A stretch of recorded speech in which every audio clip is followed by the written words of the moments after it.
noche Colombia amaneció con nuevo presidente, una votación histórica con la que llega al poder el mandatario más joven de la historia. Estas elecciones dejaron también con una enorme responsabilidad a la oposición en cabeza de Gustavo Petro, que obtuvo la no despreciable suma de 8 millones de votos. ¿Qué viene para el nuevo gobierno? Pues hoy hablamos con Jan Bassett, profesor de la Universidad del Rosario, aquí en el Tablero Caracol. Profesor, bienvenido como siempre a Noticias Caracol. Muchísimas gracias.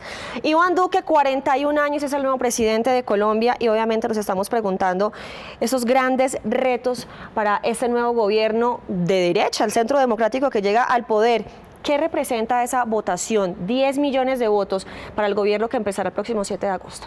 Bueno, 54% de votos es un resultado muy bueno, digamos, un margen importante de victoria sobre Gustavo Petro, que le da una fuerte legitimidad a este presidente que tiene un margen amplio de victoria para ejercer su mandato. ¿Cómo va a estar el tema de esta bancada que seguramente va a tener un amplio respaldo en la próxima legislatura? Entonces eso es un desafío, tiene una bancada amplia en el Congreso, no va a tener problemas de gobernabilidad, pero va a tener que convivir con esta bancada con partidos muy diversos y con formas novedosas que va a tener que inventar para relacionarse con estos partidos, lo ha dicho ayer. Es una votación muy amplia, bastante alta, es un 54%, pero tampoco es un resultado arrasador con respecto a la votación que obtuvo Gustavo Petro. Pues 12 puntos de diferencia es bastante, de todos modos, sí. Pero son 8 millones versus 10. Pero pues tampoco, digamos, es aplastante como podíamos vivir hace 10 años. Ya hay una polarización, lo hemos visto en estas elecciones, que hace que efectivamente vamos a tener de todos modos una oposición fuerte. Los retos que debe afrontar este nuevo gobierno, Jan, para usted, ¿cuáles son? Bueno, pues son muchos, pero entonces evidentemente uno de los primeros va a ser el tema de la paz. Lo ha dicho, lo ha mencionado muchísimo en su discurso de ayer, básicamente porque su partido, el Centro Democrático, es el partido que ha hecho de su oposición al proceso de paz su caballito de batalla principal. Entonces ahí lo esperamos mucho y va a ser muy observado lo que va a hacer Iván Duque con este proceso de paz. Ha dicho, ha repetido que no hará trizas el acuerdo, pero evidentemente con modificaciones que vamos a ver cuáles son. ¿Qué va a pasar con la Jurisdicción Especial para la Paz? Es una de las cosas que seguramente tendrá que modificar, pues lo ha dicho, ha hablado de que los guerrilleros no puedan tener curules en el Congreso si no hayan pasado por la JEP.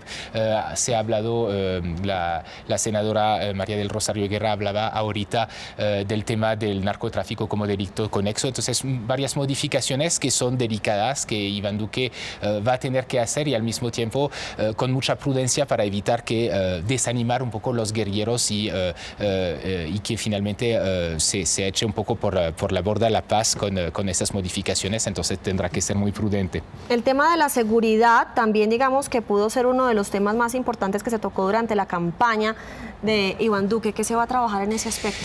Seguridad, entonces, ya en aspectos que no necesariamente son vinculados al conflicto. Obviamente hay el tema del conflicto, el tema del narcotráfico que está en recrudescencia en el sur o en la parte pacífica del país, digamos. Tumaco. Pero también Tumaco, ¿no? Y, pues todos los temas de narcotráfico se desplazaron hacia estas zonas, entonces es todo un desafío. Además se reorganiza con nuevos carteles de delincuencia, pero también seguridad urbana, entonces otros temas de seguridad más cercana a la gente urbana que se tendrán que resolver.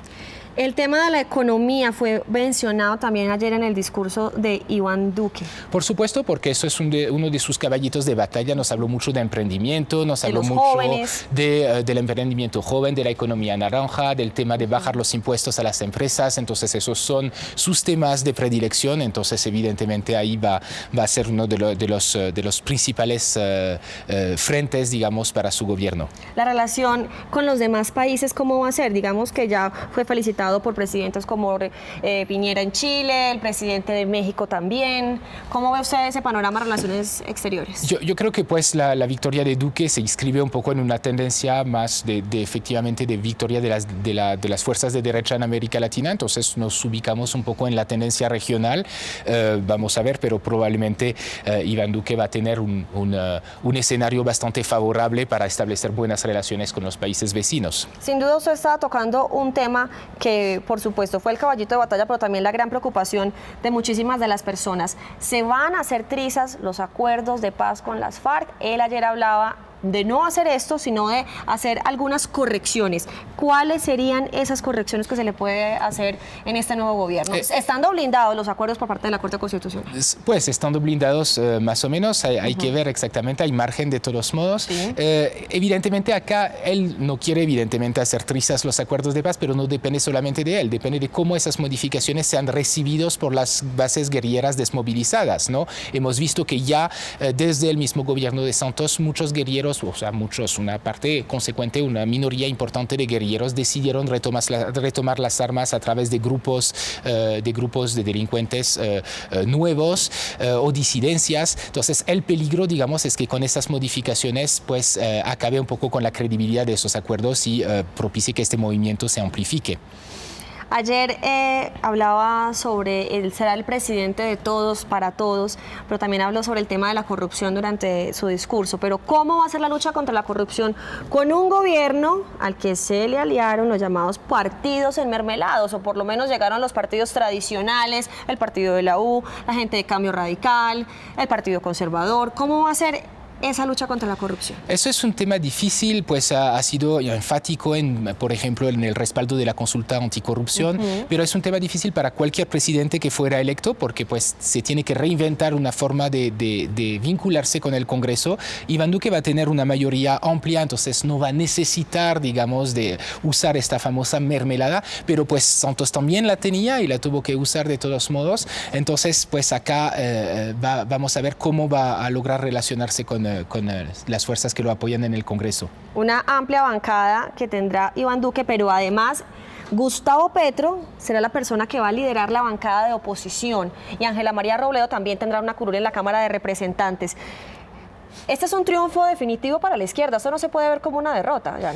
Pues no se puede ver como una derrota, triunfo yo no sé tampoco, porque pues perdieron, pero de todos modos con un piso de voto realmente muy importante y histórico para una fuerza de izquierda, aunque pues ya lo hemos dicho, no todos esos electores son necesariamente de izquierda, pero de todos modos son electores que le prestaron por lo menos un apoyo crítico a la izquierda. Entonces así como no todos los que votaron por Iván Duque necesariamente son uribistas, efectivamente. Eso es una segunda vuelta, entonces ahí hay grados en el apoyo, efectivamente, pero pues de todos modos un voto de confianza para Gustavo Petro y su proyecto, que efectivamente lo propulsan en esta figura de jefe virtual de la oposición, estrenando esta figura del perdedor a la presidencia, que se vuelve senador y que se vuelve el virtual jefe de la oposición, aunque tampoco va a ser fácil esto.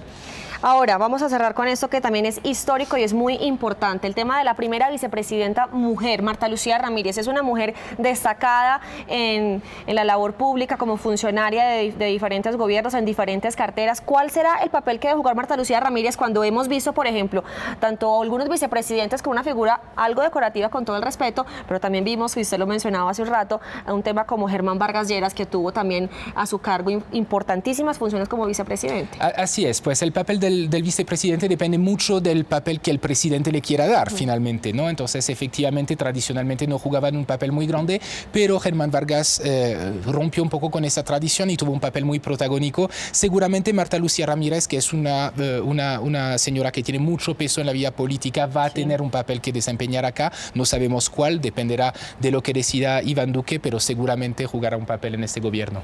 Para cerrar, ¿el voto en blanco no tuvo la relevancia que se le quiso dar, digamos, en algunas campañas por redes sociales, o cómo la ve usted? No la tuvo, y es muy difícil que la tuviera, porque el voto blanco finalmente, la dinámica misma de la campaña se encarga, digamos, de que los electores finalmente terminen decantándose por una posición o por la otra, aunque sea para tratar de oponerse al candidato adverso. Entonces, finalmente el voto en blanco queda un poquito en el medio, aplastado entre las dos opciones. Es la dinámica normal y es muy difícil, digamos, promover el voto en blanco, aparte de unas situaciones muy particulares. Bueno, pero muy válido y respetarle también a los que se fueron por el voto en blanco. Por supuesto. Jan, muchísimas gracias por estar en el tablero de Noticias Caracol. Bueno, Feliz con día. mucho gusto.